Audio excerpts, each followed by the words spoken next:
ओम नमोस्तु नमोस्तु। नमो लोई शक्तिकालवती अनंतान, नमो लोई शक्तिकालवती सीतान, नमो लोई शक्तिकालवती हरियान, नमो लोई शक्तिकालवती उज्जैन, नमो लोई शक्तिकालवती सबसाम। ओंकार विद्यु संयुक्त नित्यम ध्यायन्ति योगिना, कामदम मोक्षदम चैव ओंकाराय नमो नमः। मंगलम भगवान वीरो मंगलम गौतमो मणि, मंगलम मुकुंदारियो जयेन्द्रमोस्तु मंगलम। सर्वमंगल मांगल्यम सर्वकल्याणकारकम, प्रदानम सर्वधर्माणं जयं जयतु शासनम। नमः सवैसाराय स्वानुभूत्या चकाशते, चित् स्वभावाय भावाय सर्वभावान् प्रदक्षिते। एको में शाश्वतो पाज्ञान दर्शन लक्षणों, शेषा में बाहिरा भावा शोभे संयुक्त लक्षणा। ओम श्री नमः सिद्धि नमः सिद्धि नमः सिद्धि।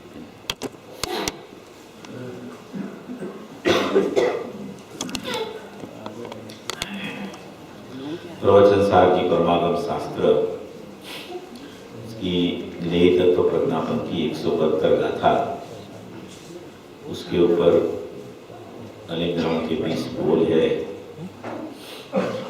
उसमें अभी अपन ने पूज्य गुरुदेव श्री का प्रवचन के माध्यम से 8वां और 9वां बोल की बात सुनी। अभी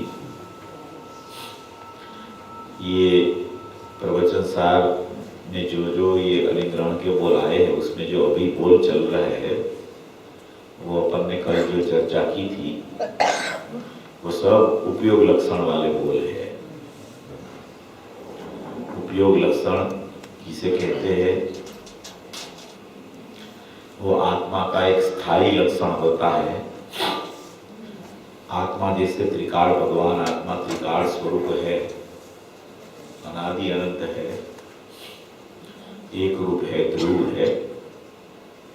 ऐसे ही उसका लक्षण भी एक नित्य होता है। वो नित्य का लक्षण नित्य ध्रुव होता है, और एक लक्षण अनित्य होने पर भी प्रति समय रहता है, इसलिए वो भी नित्य है। एक तो नित्य का लक्षण नित्य ध्रुव है, वो तो सामान्य स्वभाव अपना जो त्रिकाल है उसमें ही अंदर में रहा हुआ है, वर्त रहा है, इसलिए वो तो नित्य लक्षण ध्रुव त्रिकाल ध्रुव ज्ञान दर्शन का उपयोग वो भी परम परिणामी भाव लक्षण वाला है। वो तो नित्य नित्य नित्य नित्य नित्य वर्त रहा है अंदर में। मगर एक उत्पादे वाला भी उपयोग है। वो उत्पादे वाला जो उपयोग है, वो तो प्रति समय प्रकट होके दूसरे समय यही होता है, फिर प्रकट होता है, फिर यही होता है। मगर उत्पादव्यय होने पर भी उसकी कोई समय में अभाव रूप स्थिति नहीं होती है, इसलिए उसको अनित्य होने पर भी वो भी प्रति समय रहता है, इसलिए वो भी नित्य है। ऐसा एक लक्षण का स्वरूप है। और जो तीसरा सदुपयोग होता है, वो एक नया होता है। अनादि से अशुद्ध उपयोग रूप परिणाम जीव का चल रहा है, वो जब छूट जाता है तब उसको सदुपयोग रूप परिणाम आत्मा के आश्रय से होता है। आश्रयभूत तत्व जो है, वो आश्रयभूत तत्व नियम से ऐसा न ऐसा ही रहता है, मगर जीव उसका आश्रय नहीं लेता है। जब उसका आश्रय ले लेता है तो वो आश्रय लेने वाला जो उपयोग है, वो आश्रयभूत तत्व का जब अवलंबन लेता है तो वो आश्रयभूत तत्व जैसा शुद्ध है, अनादि अनंत है, एक रूप है, ऐसा ही वो उपयोग भी सदुपयोग हो जाता है। वो उपयोग भी निरंतर फिर रहने लगता है, वो उपयोग भी शुद्ध ही रहता है। देखो एक बात ऐसी है, उपयोग शुद्ध होता है, बाद में उपयोग शुद्ध रहता है निरंतर, उसमें प्रकार पड़ते हैं ज्ञानी के। क्योंकि ज्ञानी को जब सदुपयोग की दशा प्रकट हो जाती है, बाद में वो निरंतर सदुपयोग अगर रह जाए तो केवल ज्ञान हो जाता है। निरंतर सदुपयोग की स्थिति ज्ञानी को भी नहीं रहती है, क्योंकि ये यहां से तो मोक्ष होता नहीं, मगर मोक्ष का रिजर्वेशन जरूर होता है। जिसका रिजर्वेशन हो गया जिसके पास, उसको कोई, माने कि जैसे ट्रेन में जाते हैं, प्लेन में जाते हैं, रिजर्वेशन हो जाता है ना, फिर तो वो निश्चिंत हो जाता है कि कोई प्रॉब्लम नहीं है, अपने पास तो टिकट है, अपने को वो डेट में जाना तो जाना है। इसे ये एक पंचम काल में रिजर्वेशन तो होता है। गंतव्य स्थान जो साध्य दशा सिद्ध दशा है, मोक्ष दशा, वहां तक भले न पहुंचे यहां से, मगर रिजर्वेशन तो जरूर हो सकता है। इसलिए सभी जीवों को रिजर्वेशन जल्दी कराना चाहिए। तो ऐसे ज्ञानी को जब ये उपयोग में उपयोगवान का दर्शन हो जाता है तो सदुपयोग की दशा प्रकट हो जाती है। वो सदुपयोग की दशा ज्ञानी को भी अगर निरंतर चल जाए तो केवल ज्ञान हो जाए, मगर वो असंख्य समय तो उपयोगवान में टिकता है। बाद में वो उपयोग, उसकी उपयोग की तत्समय की योग्यता, वो उपयोग की पुरुषार्थ की ओछप, उसके कारण वो उपयोगवान से च्युत हो जाता है। उपयोगवान से च्युत हो जाता है, मगर वो एक ही उपयोग के माने कि दो भाव हो जाते हैं। उपयोग एक है सदुपयोग, जो अवलंबन ज्ञायक का लिया, तो वो जो उपयोग बाहर घूमता था, वो ज्ञान का उपयोग ने अपनी स्थापना अपने त्रिकाली द्रव्य में कर दी, तो वो तो सदुपयोग हो गया। अभी वो निरंतर उत्पाद व्यय चलता है, उत्पाद व्यय, मगर प्रत्येक समय उत्पाद में अवलंबन ध्रुव का चालू रहता है, जब तक निर्विकल्प दशा ज्ञानी की सदुपयोग रूप असंख्य समय तक चलती है, तब तक। तो ये सदुपयोग चला, फिर वो उपयोग जब च्युत हो जाता है, च्युत हो जाने का मतलब कि सदुपयोग छूट जाता है। तो सदुपयोग छूट जाता है तो वो पूरा नायक को छोड़ता नहीं, वो उपयोग छूटता है, मगर वो उपयोग की ही, वो सदुपयोग हुआ था, वो उपयोग की ही एक परिणति है। वो परिणति निरंतर चलती रहती है, वो परिणति निरंतर चलती है, इसलिए ज्ञानी का ज्ञानीपना टिकता है। चाहे उपयोग भले बाहर चला जाए, उपयोग तो भेद हो गया ना, उपयोग का उपयोगवान से छूटना हुआ, तो वो उपयोग भेद रूप हो गया। वो भेद रूप जब उपयोग हुआ तो विकल्प की उत्पत्ति हो गई। जितना भेद उतना विकल्प, और जितना विकल्प उतनी अस्थिरता जन्य परिणाम। तो ये स्थिति ज्ञानी की अंतर में सदुपयोग होने के बाद में जब वो उपयोग च्युत होता है, तो ऐसा एक विकल्पात्मक भेद रूप परिणमन ज्ञानी का चलने लगता है। उस भेद रूप विकल्पात्मक परिणमन के काल में ही वही काल है, वही समय में निरंतर परिणति की धारा अंदर चलती रहती है। वो निरंतर परिणति चलती है, बिना विक्षेप से एक भी समय का अंतर पड़े बिना वो परिणति नायक को कभी छोड़ती नहीं है, बिल्कुल छोड़ती नहीं है। और वो परिणति मैं नायक हूं ऐसा बोलती नहीं है, वो रटन नहीं करती है, वो तो चिपक गई है। ये पंकज भाई है तो पंकज भाई को मालूम है कि मेरा नाम पंकज है, तो फिर बार बार बोले कि मैं पंकज हूं, मैं पंकज हूं, तो कोई क्या कहे। इसे ज्ञानी की परिणति जो बंध जाती है, परिणति बंध गई वो द्रव्य के साथ में, ऐसी बंध गई कि वो छूटती नहीं है परिणति। चाहे उपयोग बाहर चला जाए, फिर से उपयोग सदुपयोग रूप हो जाए, फिर से बाहर चला जाए, फिर सदुपयोग रूप हो जाए, मगर परिणति निरंतर चलती है। परिणति में कोई बाधा नहीं आती। अगर परिणति में बाधा आ जाए तो ज्ञानी का ज्ञानीपना चला जाता है। मगर पूज्य गुरुदेव श्री तो ऐसा बोलते हैं कि पंचम काल में जो हुआ ज्ञानी, उसका तो अप्रतिहत भाव ही रहता है। वो छूटने फूटने की बात है ही नहीं यहाँ।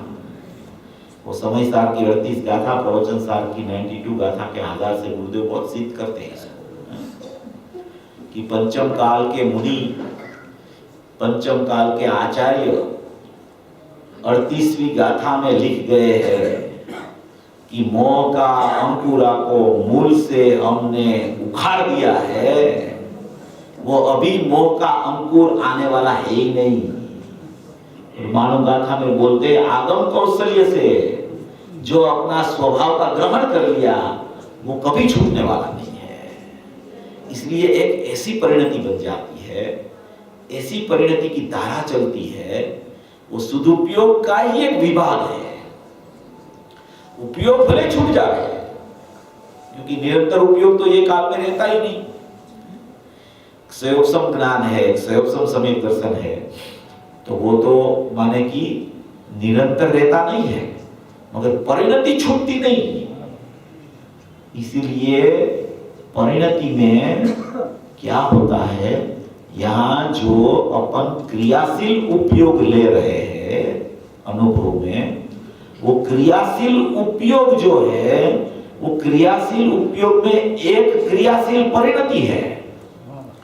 ज्ञानी की विकल्पात्मक दशा में, ज्ञानी की निर्विकल्प दशा में तो सदुपयोग ही चलता है, मगर जब ज्ञानी की विकल्पात्मक दशा आती है उपयोग छूट के, तो वो परिणति भी क्रियाशील होती है और उसका उपयोग जितना भेद रूप हुआ है वो भी क्रियाशील रहता है। अभी वो जो उपयोग, वो जो परिणति काम कर रही है, वो तो निरंतर ध्रुव की धारा अंतर चलती ही रहती है, अंतर चलती रहती है। जैसे कि वो परिणति ही ध्रुव हो गई हो, जैसे वो परिणति ही ध्रुव हो गई हो, वैसे निरंतरता चलती रहती है, निरंतरता चलती रहती है। अभी जो उपयोग बाहर गया है, कहा जाता है उपयोग बाहर चला गया, उपयोग विकल्प में आ गया, उपयोग भेद में आ गया, तो वो उपयोग में ज्ञानी की स्थिति क्या रहती है कि वो उपयोग में मात्र वो उपयोग कहीं अपना उपयोग को नहीं छोड़ता है। समझना जरा, वो भेद रूप उपयोग हुआ है, वो उपयोग भी भेद रूप उपयोग को नहीं छोड़ता है। वो राग में नहीं जाता है, वो पर तरफ नहीं जाता है, वो पर को जानने के लिए प्रवृत्तिशील नहीं होता है। मगर इतनी ही स्थिति उसकी विकल्पात्मक दशा में हुई है कि वो अपने ज्ञायक से च्युत हुआ है। बस ज्ञायक से च्युत हुआ है जो उपयोग ज्ञान का, मगर वो ज्ञान को कभी नहीं छोड़ता, सम्यक ज्ञान ही रहता है। हाँ, वो निरंतर सम्यक ज्ञान ही रहता है। वो ज्ञान को नहीं छोड़ता। एक तो परिणति की बात है, उसमें तो वो परिणति में तो जानन क्रिया में तो जानने वाला जानने में आता ही है निरंतर, मगर एक उपयोग बाहर आया तो ऐसा कहने में आवे कि उपयोग राग की तरफ चला गया, उपयोग ज्ञानी का पथ की तरफ चला गया। वो क्या अपेक्षा है उसमें, ऐसा है, ऐसा आता है, गुरुदेव में भी आता है और ऐसा है भी, मगर उसका मर्म क्या है, उसका अर्थ क्या है कि ज्ञानी का ज्ञान भी जब च्युत होके वो उपयोग भेद रूप हो गया, तो भेद रूप हुआ तो नियम से विकल्प चालू होते हैं। तो वो भेद रूप जितना उपयोग हुआ वो उपयोग भी स्वपर प्रकाशक है, परिणति भी स्वपर प्रकाशक है, अंदर नायक में त्रिकाल ज्ञान दर्शन है वो भी स्वपर प्रकाशक है, प्रकट उपयोग होता है वर्तमान का वो भी स्वपर प्रकाशक है, जब अनुभूति नहीं है तब भी। तो स्वपर प्रकाशकता निरंतर जहां ज्ञान दर्शन होता है वहां निरंतर चलती रहती है स्वपर प्रकाशकता। तो ये जो परिणति रह जाती है और उपयोग जब बाहर आता है तो वो उपयोग भी स्वपर प्रकाशक है। वो उपयोग समझना, वो उपयोग स्वपर प्रकाशक है, उसमें वो स्वपर प्रकाशक कैसा है, बराबर। एक स्वपर प्रकाशक तो परिणति अंदर में रह गई वो स्व, और उपयोग बाहर आ गया वो पर प्रकाशक हो गया, एक स्वपर प्रकाशक। अभी वो जो उपयोग बाहर आया वो उपयोग में भी ज्ञान है, इसलिए वो ज्ञान में भी स्वपर प्रकाशक होना चलता है। परिणति है वो तो अतीन्द्रिय ज्ञान नहीं है, इसलिए अतीन्द्रिय ज्ञान में तो स्वपर प्रकाशक पना निरंतर चलता ही रहता है। वो अतीन्द्रिय ज्ञान में परिणति में स्वपर प्रकाशक पना है, वो स्वपर प्रकाशक पना ऐसा है कि वो परिणति निरंतर अपने नायक को जानती है, तो उसमें तो वो स्व प्रकाशन हो गया। और उसमें पर प्रकाशन विभाग क्या है कि जो उपयोग बाहर गया है उसको वो पर प्रकाशन रूप से वो परिणति जानती रहती है, तो वो स्वपर प्रकाशक एक हो गया। अभी उपयोग में स्वपर प्रकाशक जो बाहर उपयोग आया भेद रूप उपयोग हो गया, जैसे कि विकल्प उत्पन्न हो गया, तो वो उपयोग में स्वपर प्रकाशक बड़ा भी कैसे लागू पड़ता है। देखो एक नियम है, जहां ज्ञान है वहां स्वपर प्रकाशक पना निरंतर रहता है, ये सिद्धांत बांध लो पहले। तो अभी ये उपयोग जो बाहर निकला, तो उपयोग में तो ज्ञान है ना, उपयोग में तो ज्ञान है, चाहे भेद रूप हो चाहे विकल्पात्मक हो गया हो, मगर ज्ञान तो है ना। तो वो ज्ञान, वो विकल्पात्मक ज्ञान, वो भेद रूप ज्ञान, वो ज्ञान अपना ज्ञान को जानता है, समझो, उतना वो ज्ञान का स्वप्रकाशक बना है। और वो ज्ञान में जितना विकल्प का ज्ञान चलता है उतना वो ज्ञान में वो पर प्रकाशक बना है। तो वो ज्ञानी भी अपना उपयोग च्युत होके जब वो ज्ञान का उपयोग भेद रूप होता है तब भी वो ज्ञान में ज्ञान को ही जानता रहता है।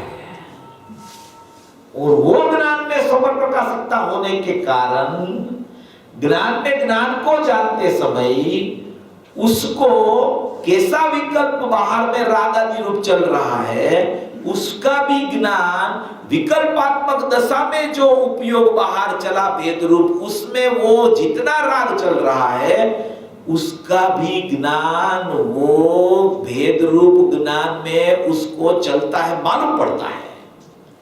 इसलिए उसकी फिर से पुरुषार्थ की धारा अंदर चलने के लिए प्रवृत्तिशील हो जाती है, और वो प्रवृत्तिशील हो जाती है तो सीधा वो उपयोग जो विकल्प में और भेद में था वहां से छूट के फिर अभेद हो जाता है। तो फिर अभेद होता है तो फिर सदुपयोग हो जाता है, फिर सदुपयोग होता है तो परिणति और उपयोग का भेद छूट जाता है।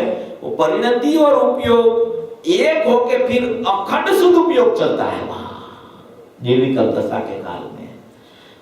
फिर ज्ञानी विकल्प पे आता है, फिर निर्विकल्प होता है, फिर विकल्प पे आता है, फिर निर्विकल्प होता है। ऐसी एक धारा सम्यक दृष्टि को, सम्यक ज्ञान होने के बाद में निरंतर चलती रहती है। वो निरंतर परिणति चलती है, उसको कहा जाता है जानन क्रिया। जो कल बोल रहे थे अपने रमणीक भाई कि वो जानन क्रिया निरंतर है। वो सवर्धिकाल में आता है कि उपयोग छूटे मगर जानन क्रिया छूटती नहीं। उपयोग छूट जावे, उपयोग विकल्प में आ जावे, भेद में आवे, मगर परिणति रूप जानन क्रिया है, वो जानन क्रिया चलती रहती है। वहां तो ऐसा कहा है कि जानन क्रिया आधार है और जाननहार आधे। जानन क्रिया को आधार कहा और त्रिकाली द्रव्य को आधे कह दिया। क्यों कह दिया वहां आधार और आधे? क्योंकि वो परिणति या तो वो जानन क्रिया उसी में ही वो जानने में आता है आधे, इसलिए वहां उसको आधार बना के उसने द्रव्य को जाना, इसलिए वो माने की जानन क्रिया को आधार कहा और त्रिकाली द्रव्य को आधे कहा। तो ऐसे उपयोग में उपयोग निरंतर रहता है ज्ञानी का, चाहे परिणति रूप रहे, चाहे सदुपयोग रूप रहे, चाहे उपयोग बाहर आ जाए तो वो उपयोग में भी स्वपर प्रकाश का पना लागू पड़े। परिणति में तो क्या है कि परिणति तो एकदम माने कि अभेद रूप से अभी ऐसी बंध गई है वो परिणति तो छूटती ही नहीं है, छूटने वाली ही नहीं परिणति। वो तो निरंतर माने कि स्वप्रकाशक रूप से ही परिणम रही है और उसमें भी जितना पर प्रकाशक बना है, वो जितना उपयोग बाहर गया है वो पर प्रकाशक में जाता है। मगर वो पर प्रकाशक परिणति का हो गया, मगर वो उपयोग का स्वपर प्रकाशक उपयोग में उपयोग को जानना और उपयोग में जितना रागादि भाव भी चल रहा है उसका भी ज्ञान होना, उसका नाम वो स्वपर प्रकाशक बना है। ऐसे ज्ञानी की स्थिति निरंतर अपने स्वभाव रूप परिणमती हुई चलती रहती है। बिल्कुल वो अपने स्वभाव से परिणति तो च्युत होती ही नहीं, उपयोग च्युत होता है तो भी बार बार फिर वो अंदर आने के लिए प्रवृत्तिशील ही ज्ञानी रहता है। इसको बोला जाता है ज्ञानी का तीसरे नंबर वाला अपन ने जो उपयोग लिया उसका शुद्ध उपयोग रूप परिणमन। ऐसा शुद्ध उपयोग रूप परिणमन जिसको एक बार हो गया उसकी अल्प काल में मुक्ति है।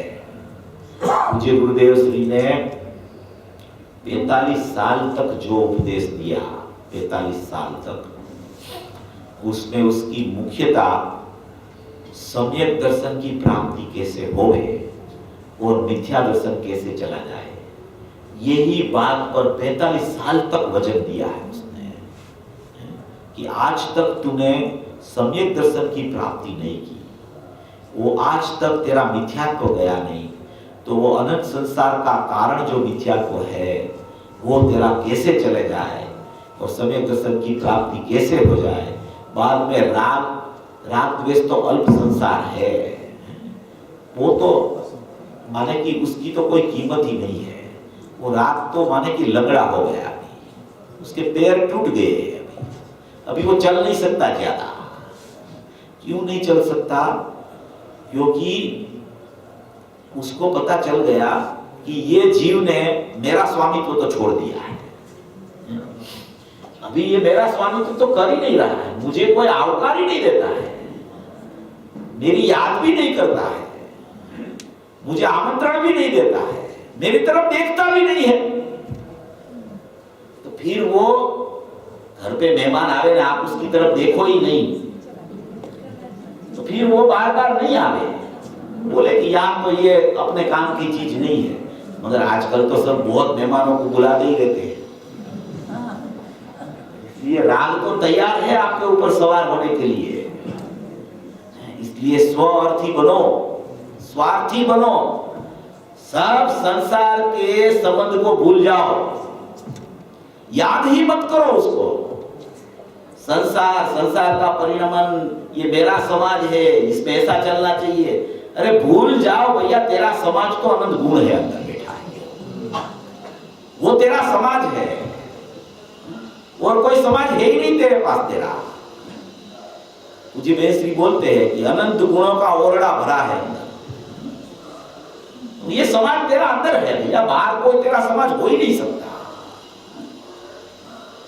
तो ये जो बात है इस तरीके से अपने को सोचनी चाहिए। गुरुदेव जो कह के गए हैं, गुरुदेव ने 45 साल तक यही बात की, जीव का मिथ्या दर्शन कैसे चला जाए और सम्यक की प्राप्ति उसे कैसे हो जाए। देखो अपन देखे पूज्य बेन श्री, पूज्य सोगानी जी, सबको सम्यक दर्शन कैसे हो गया, कैसी उसकी परिणति निरंतर चलती होगी, कैसे उपयोग बाहर जाता होगा तो भी वो उपयोग को माने कि उपयोगवान की तरफ ले जाने के लिए पुरुषार्थी बनते होंगे वो।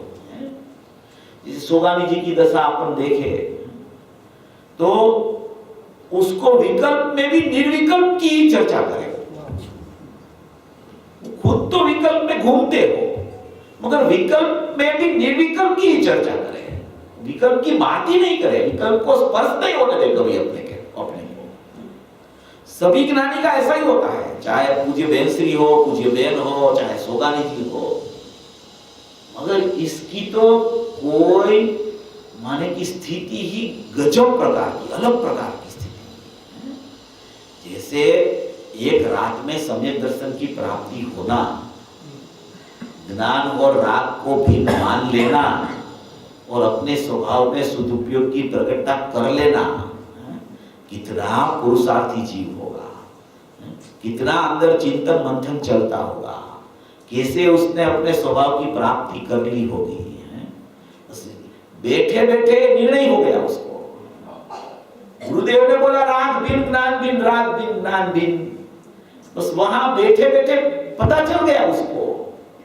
ये पुरुष कह रहा है कि राग बिन और ज्ञान बिन, तो उसका राग बिन और ज्ञान बिन है तो मेरा भी राग और बिन और ज्ञान बिन ही होगा। बिल्कुल सोचा नहीं कि वो ज्ञानी है और मैं अज्ञानी हूं। ये तो ज्ञानी बोल रहे हैं इसलिए उसके तो ज्ञान और राग भिन्न हो गए, मैं तो अज्ञानी हूं, मेरे ज्ञान और राग भिन्न कैसे हो सकते हैं? सभी के ज्ञान और राग भिन्न ही है। ज्ञानी अज्ञानी सबके ज्ञान और राग भिन्न ही है, कभी एक हुआ ही नहीं है। ऐसा मानना उसका नाम ज्ञानी है और ऐसा नहीं मानना उसका नाम अज्ञानी है।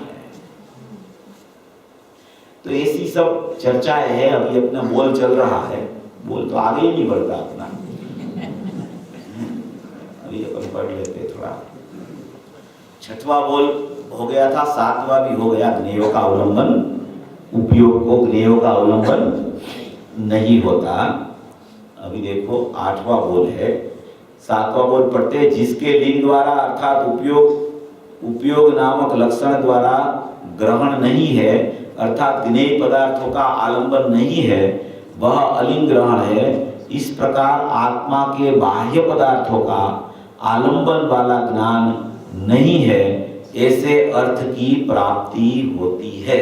माने कि कोई भी उपयोग होवे जीव का, उसको बाह्य पदार्थ का आलंबन कभी नहीं होता है, उसको ही सचमुच उपयोग कहा जाता है। जो उपयोग बाह्य पदार्थ का आलंबन लेके प्रवृत्ति कर रहा हो, उसका नाम सचमुच आत्मा का उपयोग नहीं है। आत्मा का उपयोग जो होता है उसमें आत्मा बसता है। जो आत्मा का उपयोग नहीं होता है उसमें ज्ञेय पदार्थ, रागादि भाव और संसार के सब भाव बसते रहते हैं। इसलिए जिसको आत्मा का उपयोग कहा जाए, वो उपयोग में अपना उपयोगवान के सिवा कुछ होता ही नहीं है। ऐसा अपने पास उपयोग सुरक्षित पड़ा है, सबके पास ऐसा सुरक्षित उपयोग है। वो उपयोग ने ज्ञेय पदार्थ का आलंबन लिया ही नहीं। ज्ञेय झलकते हैं ज्ञान में, ज्ञेय को झलकने का कोई रोक नहीं सकता, क्योंकि उसका ज्ञेयत्व तो प्रदर्शित किए बिना वो रहता ही नहीं। ज्ञेय को भी ऐसा होता है कि ये मेरा अस्तित्व मैं भी कहां ना कहां प्रदर्शित करूं तो मुझे भी लोगों जाने तो सही कि मैं ऐसा हूं। इसलिए वो उसका ज्ञेय प्रदर्शित करता ही रहता है, प्रदर्शित करता ही रहता है वो ज्ञान में। उसका ज्ञेय तो प्रकाशित हो ही रहा है ज्ञान में। और जब ये जीव वो अपने ज्ञायक को भूलता है, अपने ज्ञान को भी भूलता है, तो वो झलकते हुए ज्ञेयाकार के पर उसकी दृष्टि चली जाती है। वो झलकते हुए ज्ञेयाकार पर दृष्टि चली गई तो ऐसा कहा गया कि ये जीव का उपयोग ने ज्ञेयों का अवलंबन ले लिया। अरे भैया, ज्ञेय पृथक है, ज्ञान पृथक है। वो ज्ञान तो उसके पास तो समय ही नहीं है कि वो ज्ञेय झलके तो वहां देखने के लिए उपयोग चला जाए वहां ज्ञेय की तरफ। बिल्कुल जाता नहीं अज्ञानी का उपयोग ज्ञेय की तरफ, कभी नहीं गया आज तक और कभी नहीं जाने वाला है ज्ञेय की तरफ उपयोग कोई जीव का। वो ज्ञेय तो झलकते हैं ज्ञान में, ज्ञेयों का ज्ञान होता है ज्ञान में। ज्ञान की सुपर प्रकाशकता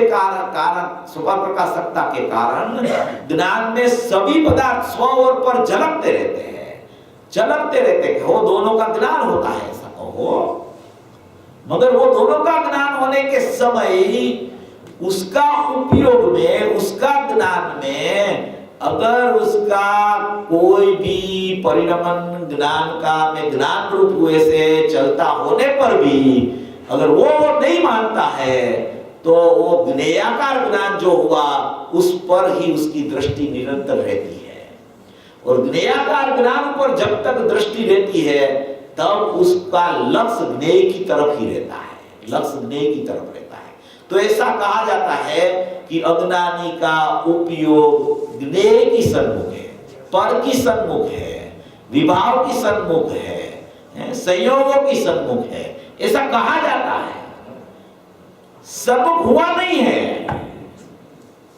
जब सन्मुख कहा जाए तब भी वास्तव में तो वो ज्ञान में ज्ञान ही जानने में आता है, क्योंकि ज्ञेयाकार भी ज्ञान है, ज्ञानाकार भी ज्ञान है।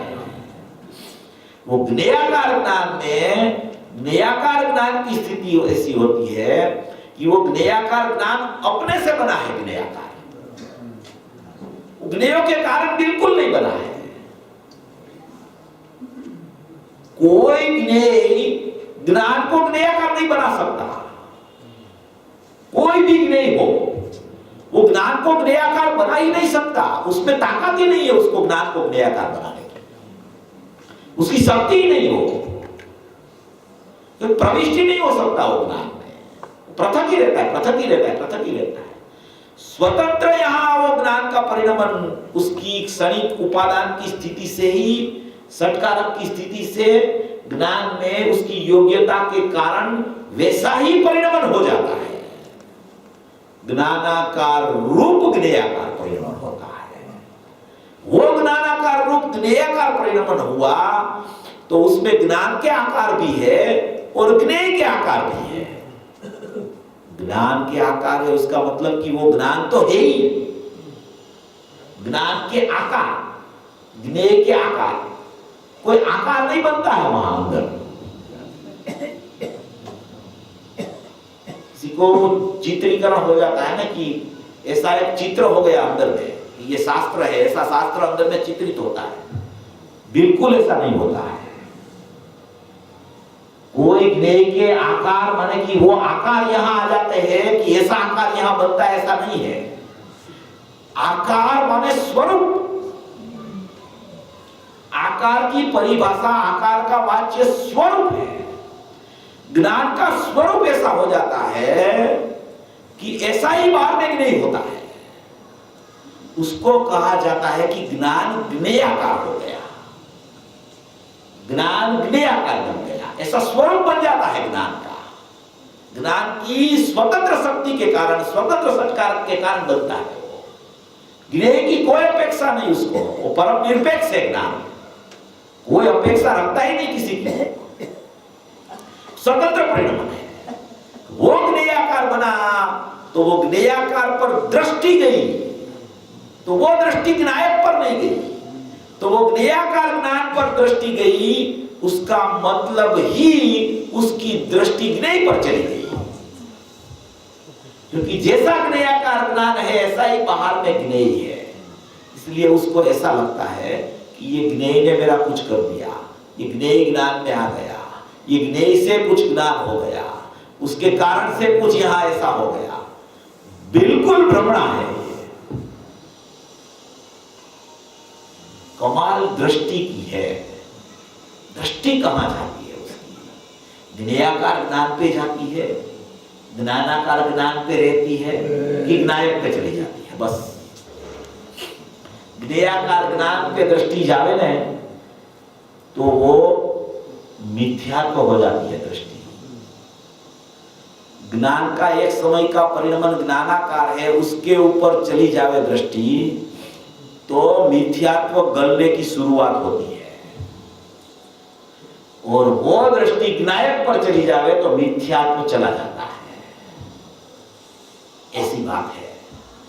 ज्ञान का उपयोग ज्ञेय पदार्थ का अवलंबन कभी लेता नहीं है, आज तक लिया नहीं उसने, अनंत काल तक वो ज्ञेय का अवलंबन लेने वाला नहीं है, क्योंकि वो ज्ञान ज्ञायक को छोड़ता ही नहीं है।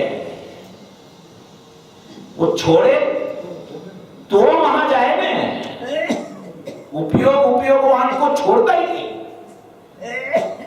और उपयोगवान को छोड़े ऐसा आप लो तो भी उपयोग में रहता है।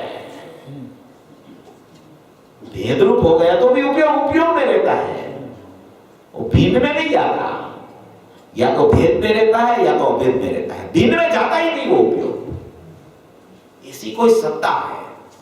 देखो ज्ञायक है ना, ज्ञायक वो उसका परिणमन हो गया ना, परिणमन आप देखो, परिणमन तो परिणमन होता है तो ज्ञान रूप ही होता है,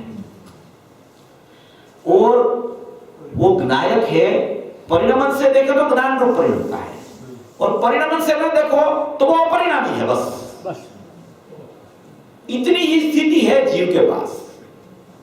परिणमन देखना हो तो ज्ञान रूप है, और परिणमन नहीं देखो तो वो अपरिणामी ज्ञायक है। बस इतना स्वरूप है आत्मा का, इसी में सब आ जाता है। स्वपर प्रकाशकता आ जाती है, इसलिए लोकालोक का ज्ञान आ जाता है, विभाव का ज्ञान आ जाता है, स्वभाव का ज्ञान आ जाता है, ज्ञायक भाव आ जाता है, ज्ञान का ध्रुव का अंदर का स्वरूप आ जाता है। अनंत गुणात्मक ज्ञायक है, त्रिकाल ज्ञान दर्शन का उपयोग है, उसमें जानना देखना वर्त रहा है, वर्तमान उपयोग में जाननहार जानने में आता है, बाद में विकल्प आता है तो विकल्पात्मक ज्ञान हो गया, अनुभूति के बाद में तो विकल्पात्मक ज्ञान में भी वो ज्ञान का भेद रूप जो ज्ञान है उसमें ज्ञान में ज्ञान ही जानने में आ रहा है। ऐसी कोई स्थिति जीव की चल रही है, और ऐसी ही स्थिति यहाँ आचार्य भगवान प्रवचन सार 172 गाथा में बता रहे हैं। ये सब अज्ञानी के लिए, अप्रतिबुद्ध श्रोता के लिए पंच परमागम खुद आचार्य ने लिखे हैं भैया।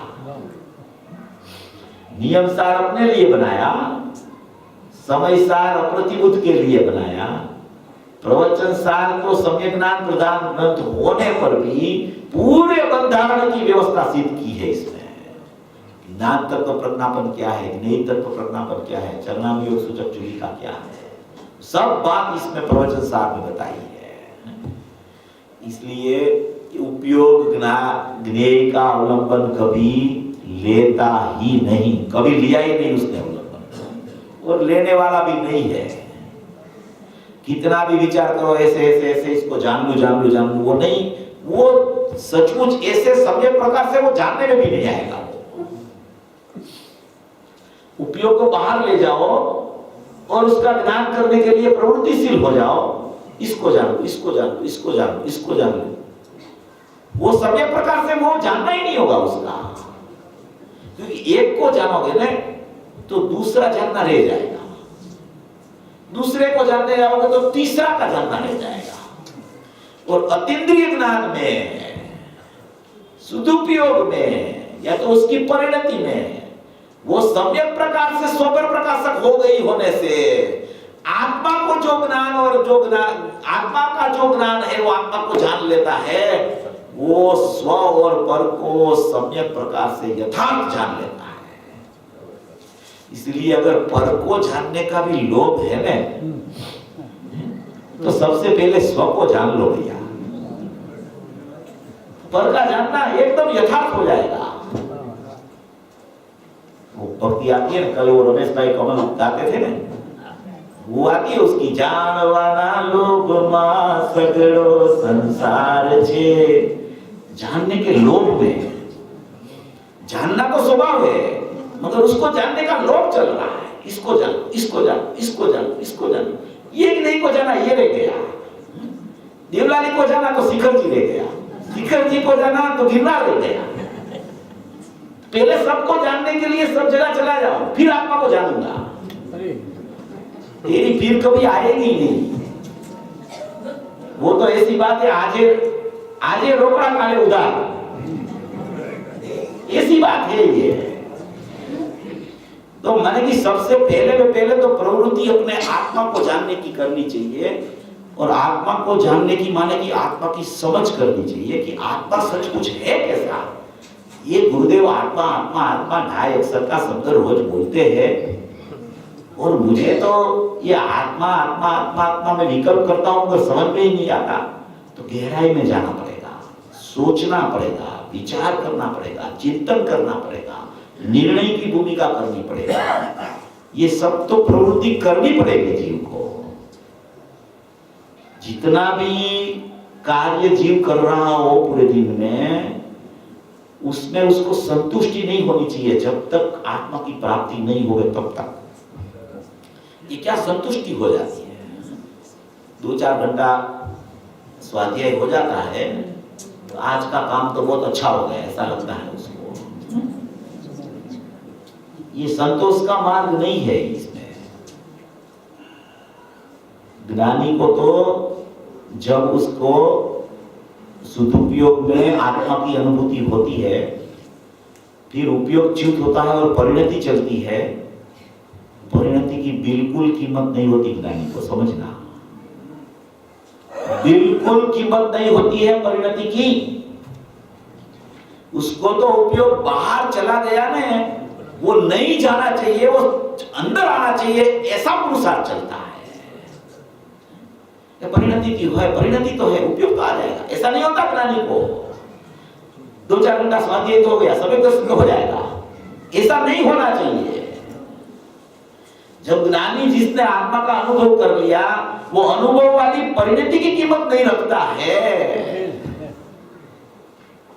और तुझे 2-4 घंटे में संतोष हो जाता है, ऐसा स्वरूप नहीं पकड़ में आएगा भैया। इसे पीछे पड़ना चाहिए, बार बार प्रयास करना चाहिए, प्रयोग करना चाहिए वेद ज्ञान का। ये मैं हूं, ये मैं नहीं हूं, ये मैं हूं, ये मैं नहीं हूं। पूज्य बेन बेनश्री की बात तो अपन सुने ना, तो वो तो इतना उनका प्रयोग चलता था दोनों बहनों का, कि रसोई करते हो तो रोटी डाली हो तो रोटी जल जाए और वो ध्यान में लग जाए खड़े खड़े, पता ही नहीं चले रोटी का क्या हुआ। ऐसी स्थिति हो जानी चाहिए कि मेरा आत्मा नहीं मिलेगा मुझे तो क्या होगा, अभी मिलना चाहिए, अभी आत्मा का दर्शन होना चाहिए। और दर्शन दे भी रहा है, दर्शन लेता नहीं है, दर्शन ले भी रहा है, स्वीकार नहीं करता है, ऐसा स्वरूप है। इसलिए बोलते हैं कि उपयोग को ज्ञेय पदार्थ का आलंबन है ही नहीं, आलंबन वाला उपयोग नहीं है। फिर 8वां बोल है, जो लिंग को अर्थात उपयोग नामक लक्षण को ग्रहण नहीं करता, अर्थात स्वयं कहीं बाहर से नहीं लाता, सो अलिंग ग्रहण है। इस प्रकार आत्मा जो कहीं से नहीं लाया जाता, ऐसे ज्ञान वाला है, ऐसे अर्थ की प्राप्ति होती है। अभी गुरुदेव बोल रहे थे कि जो गुजराती में आता है ना, वो हिंदी में नहीं आता है। गुरुदेव जैसे पुरुष ऐसा बोले तो अपनी तो क्या ताकत है। इसलिए मैंने बोला कि भाई गुजराती में रखो, तो सब बोल रहे हिंदी में भी। हिंदी वाले तो लोग बहुत कम दिख रहे हैं यहाँ पे, गुजराती का तो ज्यादा है संख्या। तो ऐसी बात है। जो लिंग को अर्थात उपयोग नामक लक्षण को ग्रहण नहीं करता, अर्थात स्वयं कहीं बाहर से नहीं लाता, वो सो अलिंग ग्रहण है। इस प्रकार आत्मा जो कहीं से नहीं लाया जाता, ऐसे ज्ञान वाला है, ऐसे अर्थ की प्राप्ति होती है।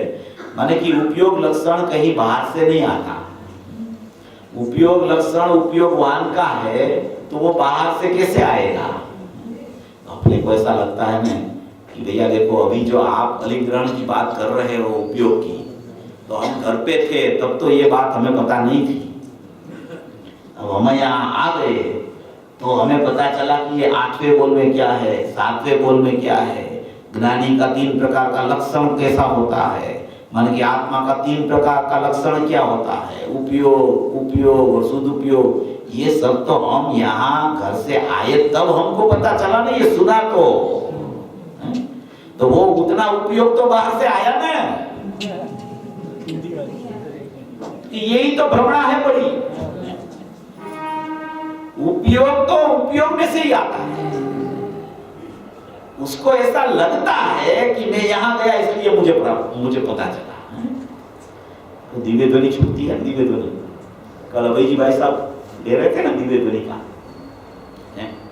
कि वो भाषा वर्णना का परिणमन होता है ना, वो माने कि जितने जीव बैठे हो उतने जीवों की भाषा में कन्वर्ट होके माने कि उसको माने कि ख्याल में आ जाता है, चाहे मराठी हो, चाहे हिंदी हो, चाहे गुजराती हो। अभी मैं गुजराती का बोल रहा था, हिंदी का कम बोल रहा था, तो हेमचंद जी बोले मराठी भी बोलते हैं।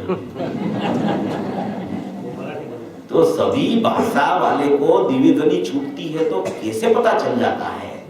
उसकी भाषा में पता चल जाता है। अभी दिव्य ध्वनि तो निमित्त है, अभी उसका उपयोग तो यहाँ है। दिव्य ध्वनि में से तो आता नहीं उपयोग, उसका बाहर से नहीं आता उपयोग, ऐसा लिखा नहीं इसमें। अभी सबको ऐसा लगता है कि वो दिव्य ध्वनि का अतिशय भी ऐसा है। केवली का तो अतिशय और उसकी तो बात ही अलग है भैया। केवल ज्ञान माने कि सर्वज्ञ परमात्मा की स्थिति तो कैसी होती है कि अपने तो आदरणीय और परम पूज्यतम है सर्वज्ञ परमात्मा है, और सर्वज्ञ परमात्मा की दिव्य ध्वनि खीरी, और यहाँ ऐसा ही ज्ञान माने कि यहाँ ऐसा पता चल गया तो वो दिव्य ध्वनि से हुआ, तो कि वो तो कोई गुरुदेव का शिष्य नहीं मानता। दिव्य ध्वनि से हुआ वो तो सबको पता है कि एक द्रव्य दूसरा द्रव्य का कुछ करता नहीं है, क्योंकि भाई वो भाषा वर्णना का परिणाम तो ऐसा छूटा, तो यहाँ ऐसी भाषा में कन्वर्ट होके पता चल गया ना उसको।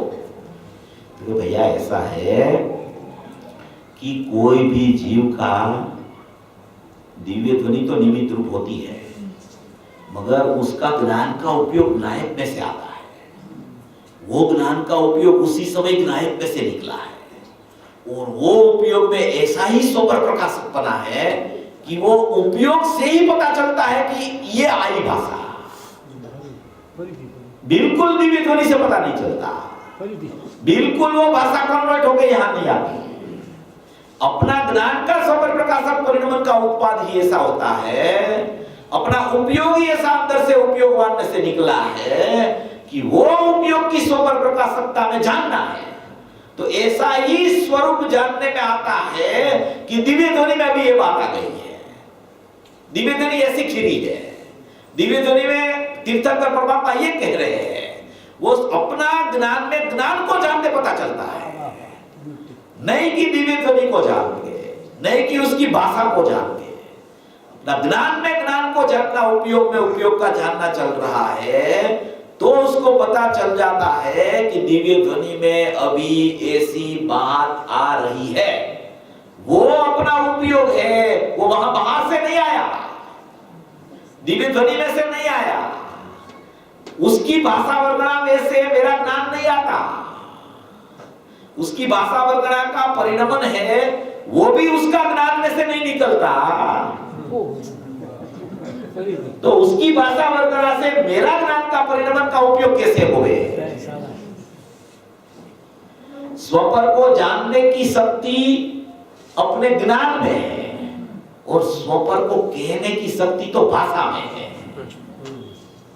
तो भाषा का और ज्ञान का परिणमन वहां तीर्थंकर की ओम ध्वनि छुट्टी है, वहां पृथक चल रहा है। तो वो भाषा वर्णना का परिणमन से मेरा ज्ञान का उपयोग में ख्याल आ जाए, ये तो बिल्कुल नहीं हो सकता। मेरा ज्ञान का उपयोग ही ऐसा है कि वो उपयोग में मेरे को ज्ञान में पता चला कि मेरा ज्ञानमय स्वभाव है। मेरा ज्ञान में स्वपर प्रकाशकता होने से पता चल जाता है कि वहां ऐसी दिव्य ध्वनि खिल रही है और वो दिव्य ध्वनि में ऐसा आ रहा है, ऐसा ज्ञान में ज्ञान से ही पता चलता है। दिव्य ध्वनि से बिल्कुल पता नहीं चलता। हाँ, वर्तमान में भी ऐसा ही, ऐसा जो है ना कि दिव्य ध्वनि सुनने जाने का निषेध नहीं है ना, ऐसा मत समझना। अनंत बार सुन के आया है, मगर ये अभिप्राय नहीं पलटा है कि वो दिव्य ध्वनि सुनने से ज्ञान होता है ना, वो अभिप्राय नहीं पलटता है। वहां से मेरा उपयोग आता है ना, मेरा उपयोग में ये बात वहां से आ गई, उसने कही नहीं इसलिए मुझे पता चला, वहां से आई नहीं इसलिए मेरा ज्ञान में ऐसा परिणाम हो गया। सब नहीं सापेक्षता वाला प्रकरण है, उसी का नाम निमित्त की निमित्ताधीन दृष्टि है। निमित्ताधीन दृष्टि है ना, वो सबसे बड़ा मिथ्यात्व है, सबसे बड़ा मिथ्यात्व। निमित्त निमित्त में है, मगर निमित्त की दृष्टि करता रहता है, उसको ही देखता रहता है, इसलिए उपादान को छोड़ता है और निमित्त की सन्मुखता करता है। उपादान जिसको बैठता है, या तो त्रिकाली उपादान या तो क्षणिक उपादान, बस दो। उपादान वाला ऊपर ही चढ़ता है और निमित्त वाला नीचे उतरता है, ये सिद्धांत है। जिसको उपादान बैठ गया उसको अपनी स्वशक्ति ही दिखने लगेगी, मेरी स्वशक्ति से होता है सब, बस से कुछ नहीं होता। निमित्त के लिए अंधा, देखता ही नहीं निमित्त को। श्रद्धा ऐसे अंधी हो जाती है निमित्त का पक्ष से। जब ऐसे श्रद्धा का परिणाम चलने लगे ना, ऐसा अहमपना अपने नायक में होने के लिए तत्पर हो जाए श्रद्धा, तब माने कि वो निमित्त का सब आदर उसको छूट जाता है। तो ये क्या होता है कि कहीं न कहीं अंदर में कोई पक्ष चलता है जीव को, क्या कोई न कोई पक्ष चलता रहता है। ये एक तो व्यक्ति पक्ष बहुत चलता है, अभी आजकल ऐसा बहुत हो गया व्यक्ति पक्ष। अभी यहां तो तत्व पक्ष का भी मना कर रहे हैं, आत्मा का भी पक्ष करेगा तो आत्मा का अनुभव नहीं होगा, क्योंकि वो विकल्प है। अभी व्यक्ति पक्ष नहीं छूटता, अभी तत्व पक्ष छोड़ने का कह रहे हैं यहां तो, कि तेरा पक्ष छोड़ दे, मेघनायक को ऐसा विकल्प छोड़ दे। या तो उसको पर्याय का पक्ष चलता है या तो द्रव्य का पक्ष चलता है, कहीं न कहीं ये दोनों में से एक का पक्ष चलता रहता है, वो निरपक्ष नहीं होता है। जब निरपक्ष होता है ना तो मध्यस्थ हो जाता है, तो मध्यस्थ होता है वो ज्ञाता हो जाता है, और वो सहज होता है वो वितराग हो जाता है। मध्यस्थता में ज्ञाता है, सहज में वितरागता है, यानी कि जो है वो है, द्रव्य द्रव्य रूप है, पर्याय पर्याय रूप है। ऐसी मध्यस्थता बन जाए उसकी, कोई विकल्प ना करे कि मैं अभी पुरुषार्थ करके मेरी पर्याय को द्रव्य तरफ ले जाऊं, भैया कोई नहीं ले जा सकता। तू द्रव्य और पर्याय की समझ कर ले, बराबर समझ करेगा तो सहज में पर्याय द्रव्य तरफ होके वितरागता प्रकट कर लेगी। मध्यस्थ हो जा, पक्ष छोड़ दे, निरपक्ष हो जा। ऐसी पर्याय क्यों होगी, ऐसी पर्याय क्यों होगी, ऐसी होनी चाहिए, ऐसी होनी चाहिए, ये क्यों ऐसी नहीं होती। गुरुदेव लिखा है एक जगह पे, 18वीं बार के प्रवचन में है, प्रवचन रत्नाकर भाग 1, 146 नंबर का पेज है, आप देख लेना। गुरुदेव ने बोला कि अज्ञानी मिथ्या दृष्टि क्या करता है कि पर्याय है तो सही में, पर्याय अवस्तु तो नहीं है, में पर्याय में अनुभूति तो होती है, में पर्याय को जानना तो चाहिए न। ऐसा पर्याय की प्रीति कर करके अपना मिथ्यात्व की पुष्टि करता है, ऐसा लिखा है। मिथ्यात्व को पुष्ट करता है। वो क्या है? वो पर्याय का पक्ष है। वो जो सोचता है वो सब है पर्याय में। अनुभूति पर्याय में ही होती है। अवलंबन पर्याय लेती है द्रव्य का, तब ही अनुभव होता है। पर्याय का अवलोकन की जरूरत भी है। ये सब है बराबर, मगर उसको पक्ष चलता है। उसका पक्ष वाला नियम से मिथ्या दृष्टि हो जाता है। और जिसको मात्र जानना रहता है ये पर्याय पर्याय है, द्रव्य द्रव्य है, वो निरपक्ष हो जाता है, वो मध्यस्थ हो जाता है। जैसे वो त्राजवा के दो होते हैं ना, पल्लू, उसकी तरह वो मध्यस्थ हो जाता है। आप वजन रखो तो माने कि कहीं न कहीं कुछ पक्ष हो गया, आप मध्यस्थ हो जाओ। मध्यस्थ होला जो हो जाता है ना, उसका वजन बढ़ जाता है, वजनी हो जाता है वो, क्योंकि द्रव्य की तरफ चला जाता है वो एकदम। इसलिए पक्ष में कहीं नहीं रहना, निरपक्ष हो जाना, तो मध्यस्थता होके ज्ञाता ही हो जाएगा और सहज में वितरागता प्रकट हो जाएगी। ऐसा मार्ग पूज्य गुरुदेव श्री ने बताया है। ये अलिंग ग्रहण में यही कहना चाहते हैं कि तेरा उपयोग ने उपयोगवान को छोड़ा नहीं है। अंशी का अंश होता है, वो अंशी को कभी छोड़ता नहीं है। लक्षण अपना लक्ष्य को कभी प्रसिद्ध नहीं करे, ऐसा होता नहीं है। नींबू की खटास है, वो कभी नींबू को प्रसिद्ध नहीं करे, ऐसा होता नहीं है। साकर का जो मीठापन है वो शक्कर को प्रसिद्ध न करे, ऐसा होता नहीं है। ऐसे कोई भी चीज में लगा लो, लक्षण लक्ष्य को प्रसिद्ध करता है और अलक्ष्य को प्रसिद्ध करता नहीं है। ऐसा ही ये उपयोग और उपयोगवान का स्वरूप है।